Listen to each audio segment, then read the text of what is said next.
It is the year 2011, a prime time in gaming for games taking place during the World War II, but also a very rare time for free-to-play games to exist. People didn't really know about it. That is when Heroes and Generals appeared and was announced out of nowhere. What looked like a pretty awesome World War II game on the surface actually had a lot of exciting gameplay elements once you got to really know the mechanics of it. It is basically if PlanetSide was a World War II game. You have vehicles, thousands of players fighting all at once on an extremely massive map, and every kill, every capture you make will influence the course of the game. I feel Heroes and Generals is a game that almost everyone played in one way or another if you had a PC and Steam. Maybe you downloaded it that one time many years ago because it's free and had some fun for a game or two, then never played again. I'm saying this because it is exactly what happened with me. I play it from time to time, then just leave it there in my Steam library, but there is also a lot of loyal players playing it every single day, averaging around 2,000 players per day, which is awesome for a game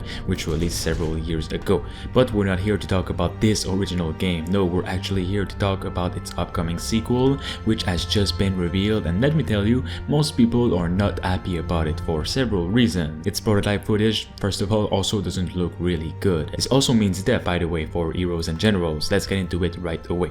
Heroes and Generals 2, The Next War on Unreal Engine 5 has just been officially announced and has released onto Kickstarter so players can help fund the game's development. Here's a quick description of it. Set in World War II, Heroes and Generals 2 combines first-person shooter with a real-time strategy layer to create a unique, persistent MMO of unprecedented scale. Everything is fully controlled and influenced by you, the players. Choose between the Axis or allies and take on the role of a hero and a general, wage war and immersive combined armed battles, complete with foot soldiers, aircraft, tanks, and other military vehicles. The most important thing about this, well, here's the first thing that's bad about this, because yes, there are many things. First off, they're asking for almost $3 million onto Kickstarter. $3 million.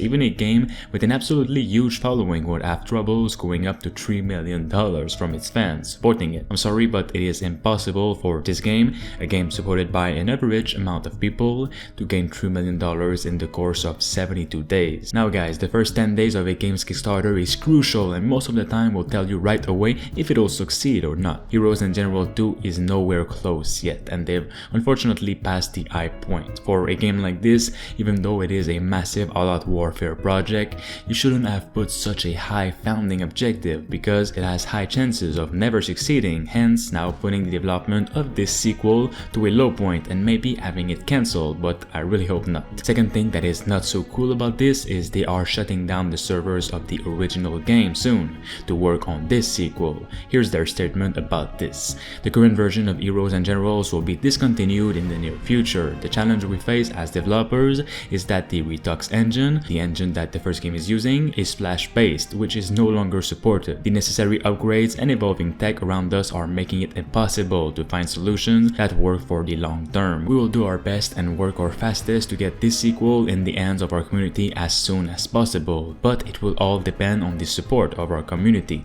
So it basically says that they are shutting down the original, and please support the Kickstarter now so that you can play the sequel when we're ready to release it. That's pretty much what it says, which is not the best thing to say, though they have said multiple times that the old engine of the original game just doesn't work anymore, and that it is extremely difficult to bring into new content of any kind because the engine is so old and outdated.